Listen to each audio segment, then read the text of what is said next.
Connais la Youngtimer la plus fashion des années 2000, la Mini R50? Eh ben c'est maintenant dans la vidéo, allez c'est parti. Salut les mecs, moi c'est Guillaume, bienvenue sur Hyper Samplon. Aujourd'hui, on va parler d'une Youngtimer qui a ouvert la voie aux citadines premium dans les années 2000, début des années 2000 pour être exact. C'est la Mini R50, la première Mini de chez BMW. C'est elle qui a ouvert la voie aux autres voitures du même style, la Fiat 500, la nouvelle j'entends, la Citroën DS3 ou encore la Audi A1. Donc comme je te disais, c'est la première Mini reprise par BMW et elle a pour code interne R50. Elle a été produite entre 2001 et 2006. La Mini R50, c'est vraiment une voiture super cool. Dans les années 2000, c'est un vrai phénomène de mode. Niveau look, il n'y a rien à dire, c'est top. Tu vas en retrouver avec deux bandes. Au niveau des couleurs extérieures, tu peux aussi avoir un système bicolore. Et sur le toit ou des fois même sur toute la voiture, tu vas retrouver le gros drapeau britannique, le Union Jack. Et c'est pour ça que dans les années 2000, après sa sortie, cette voiture, elle cartonne. Tout le monde a envie d'en acheter une. Tout le monde a envie d'être à la mode avec ça. Les filles, elles veulent être fashion. Les mecs aussi d'ailleurs. Et je suis bien placé pour savoir qu'il y a eu un bon phénomène de mode. C'est parce que j'en ai eu une Mini. Alors moi, je crois que si je ne dis pas de bêtises, c'était en 2006. Et j'avais eu un premier modèle donc, de 2001. Je vais te montrer une photo. J'espère qu'elle va être assez présentable. Parce que c'était des photos un peu pixelisées à l'époque. Donc moi, j'avais une Mini Cooper, phase 1. Donc couleur vert anglais. Et aussi blanche, donc le toit avant était blanc, les jantes étaient blancs. Moi j'aimais bien ce style deux tons et franchement j'ai rien à dire au niveau look, elle était vraiment top cette voiture. Il y avait un autre phénomène, c'est que la voiture étant petite, c'était un vrai karting et à conduire c'était mortel. Après forcément si on parle de la Mini de chez BMW, on va parler de la première vraie génération, l'anglaise de chez Austin. Et il y a vraiment des paradoxes entre la Mini de chez BMW et l'anglaise, c'est que les premières Mini, elles étaient faites pour des gens qui avaient de petits moyens, alors que quand la Mini elle est sortie, et encore aujourd'hui, elle est plutôt attirée par des gens un peu plus aisés, forcément du fait du constructeur BMW. Aussi, la Mini avant, c'était vraiment une toute petite voiture très légère, et sur des modèles en Cooper, tu vois un rapport poids-puissance qui était assez bon. Alors qu'après, si tu compares juste le poids de l'ancienne Mini Cooper avec la nouvelle, le poids il a carrément doublé. Bon, après, ils ont quand même rajouté des chevaux et forcément, dans les années 2000, il y a plus de sécurité, il faut plus de choses, donc la voiture pèse plus lourd que l'ancienne. Et donc, sur les Mini de chez BMW, il y a plutôt un rapport à la performance. La Mini R50, on la retrouve dans des films assez mythiques ou en tout cas très connus. Par exemple, dans Braquage à l'italienne, tu vas en retrouver carrément 3. Donc, tu vas retrouver une blanche, une bleue, une rouge avec des bandes. Dans ce film-là, c'est des Mini Cooper S. Les voitures, elles matchent très bien avec le film. Et ça fait vraiment une vraie pub, en tout cas ça met en avant les voitures dans ce film-là. Aussi dans un autre film, même s'il y en a eu dans plein d'autres, on la retrouve aussi dans Austin Power. Alors là c'est plutôt le look qui ressort, mais c'est vraiment propre à cette voiture justement. Là dans Austin Power, on va la retrouver avec un gros Union Jack sur carrément toute la voiture. Et dans Austin Power, le modèle c'est une Mini Cooper. Si on remonte dans la chronologie de la Mini, forcément on va tout de suite penser à la Mini anglaise de chez Austin. Bon, il y a eu plusieurs marques, mais on va retenir la marque de chez Austin du côté des Anglais. Et donc celle-là, elle démarre dans les années 60. Après la Mini anglaise des années 60, en 1994, BMW rachète le groupe Rover, qui est composé des marques Rover, Land Rover, MG et Mini forcément. Et donc, début des années 2000, BMW sort sa Mini, la R50. Ensuite, après la R50, on va retrouver le modèle toujours de chez BMW, la R56. Et la R56, du coup, ça sera la troisième génération de Mini. Du côté des carrosseries, sur la Mini R50, on va en retrouver 3. Alors, depuis tout à l'heure, je te parle de code R50. Exactement, chaque carrosserie a un code. Donc la R50, elle correspond à la Mini One ou la Mini Cooper. Ensuite, tu as le code R53 pour la Cooper S et la R52 pour le modèle cabriolet. Alors le modèle cabriolet, il démarre un peu plus tard et il finit en 2008. Sur la Mini R50, il y a eu deux phases. Et la deuxième phase, elle démarre précisément en juillet 2004. Donc si tu as une 2005 sur ta carte grise, ça devrait être normalement une phase 2. Dans les différences entre la phase 1 et la phase 2, c'est assez léger, mais quand même, il y a eu quelques différences. Par exemple, pour le repérer tout de suite, on va commencer par l'arrière.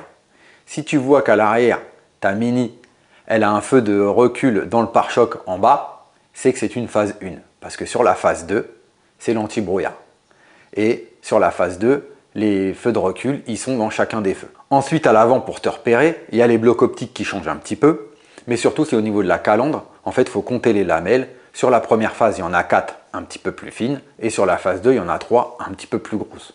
Le bas du pare-choc, il change un petit peu aussi. À l'intérieur, il n'y a pas de grands changements, mais tu peux voir que par exemple le volant il diffère.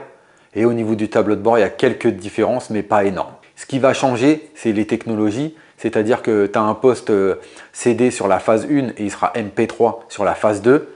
Ou alors le GPS passera du CD au DVD. Du côté des moteurs sur la Mini, il y en a eu plusieurs. Il y a eu du diesel et de l'essence. On va commencer par les moins intéressants jusqu'aux plus intéressants. Donc on va commencer par les diesel. Pour les moteurs de la Mini en diesel, donc la One D, on va retrouver un moteur 1,4 litre turbo diesel avec deux puissances différentes, 75 et 88 chevaux. Ensuite, on va parler des moteurs essence. Donc tous les moteurs essence, ce sont des 4 cylindres, 16 soupapes. Pour le moteur essence de la Mini One, on va retrouver deux moteurs. Un 1,4 litre qui fait 75 chevaux et un 1,6 litre qui fait 90 chevaux. Ensuite, pour le modèle Cooper, on va retrouver un 1,6 litre qui fait 116 chevaux. Du côté des Cooper S, on va avoir deux puissances, 163 chevaux et 170 chevaux. Donc toujours ça c'est différent, c'est sur la première et la deuxième phase.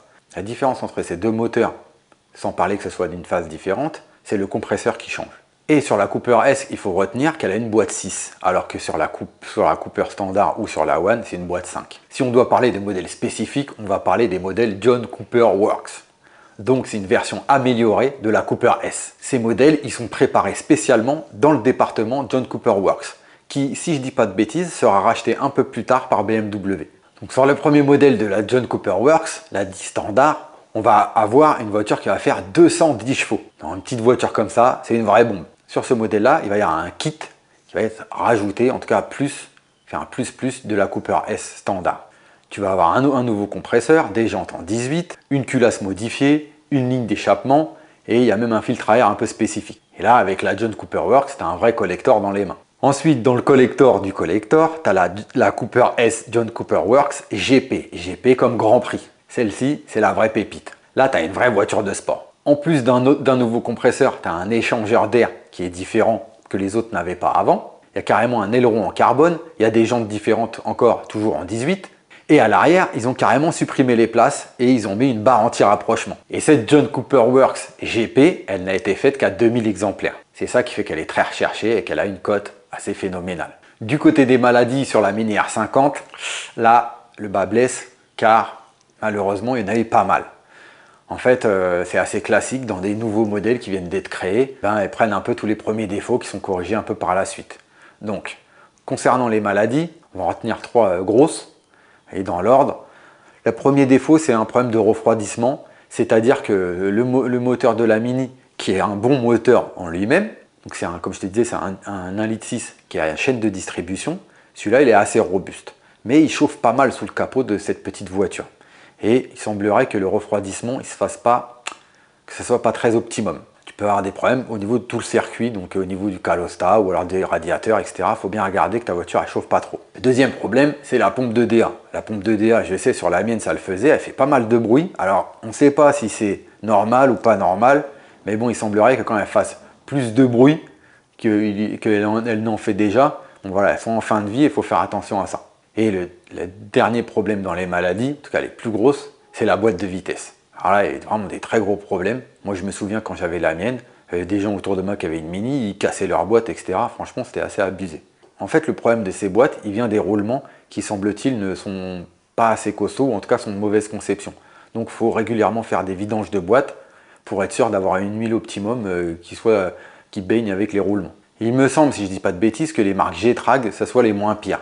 Et d'ailleurs, si toi tu t'y connais bien sur les boîtes de vitesse, en tout cas les pires ou celles à retenir, mets-le dans les commentaires. Parce que perso, j'ai regardé et j'ai eu du mal à trouver exactement quelles étaient les bonnes et les moins bonnes. Et surtout, ça pourra aider les gens qui seraient à la recherche actuellement d'une R50.